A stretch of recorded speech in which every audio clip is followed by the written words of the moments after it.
আমাকে তোমার পছন্দ হয়েছে? তবে তোমাকে পছন্দ হওয়ার কারণটা জানতে চাও? হ্যাঁ বলো তো কেন?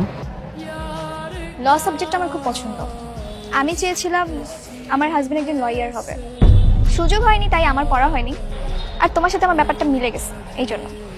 ওর সাথে ওই ছেলেটাকে ওহো, ও হচ্ছে নাইম, আমাদের ড্রাইভার।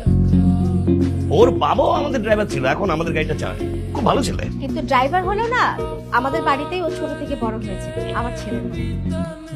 আঙ্কেল হয়েছে কি, অর্ণব বলতে চাচ্ছিল যে আমার হবু ভাবি মনিকা কোথায় আছে, কখন আসবে। এই সবসময় আমাকে ফাঁসি দিস কেন?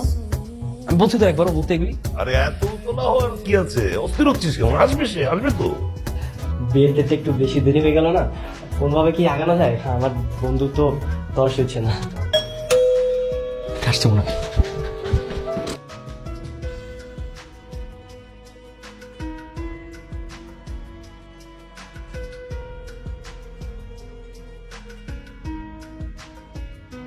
বলেন তো, আপনি কতদূর পড়াশোনা করেছেন? আমি আমি তো 5 পাস। মিথ্যা বলেছেন, আপনাকে দেখে মনে হয় না আপনি 5 পাস। না না, সত্যি বলছি, আমি 5 পাস, 5 পর্যন্ত পড়ালেখা করেছি। আমি ভাবছি কালকে অর্ণবের ভার্সিটিতে যাব। কিন্তু কেন? না, ওর ভার্সিটিতে গিয়ে আমি জানাই বছর করবো ও আসলেই পাস করেছে কিনা। কি বলছেন আপনি? ফার্স্ট ক্লাস ফার্স্ট পেয়েছেন, আপনি ওকে নিয়ে সন্দেহ করছেন?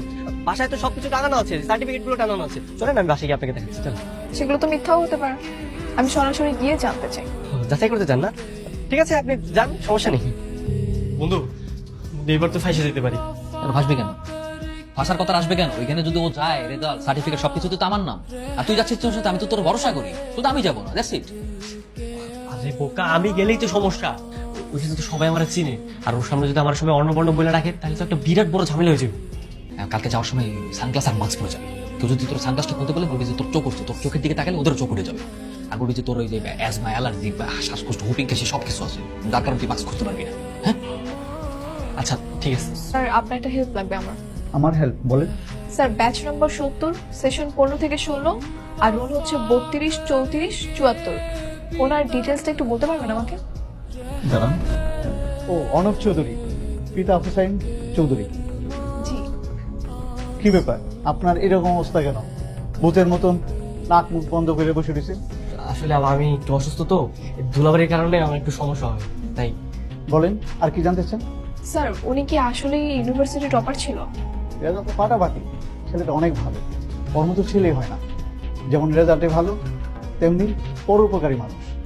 ওরে খুব মিস করি আমরা। দেখলেন, আপনার ইনফরমেশন তো আপনি পেয়ে গেছেন, তাই না? চলেন আমরা বরং যাই। চলেন। ওনার কি কোনো ছবি আছে আপনার কাছে? ছবি দেখবেন? কি হলো, আপনি না করছেন কেন? ওই না না, কিছু না।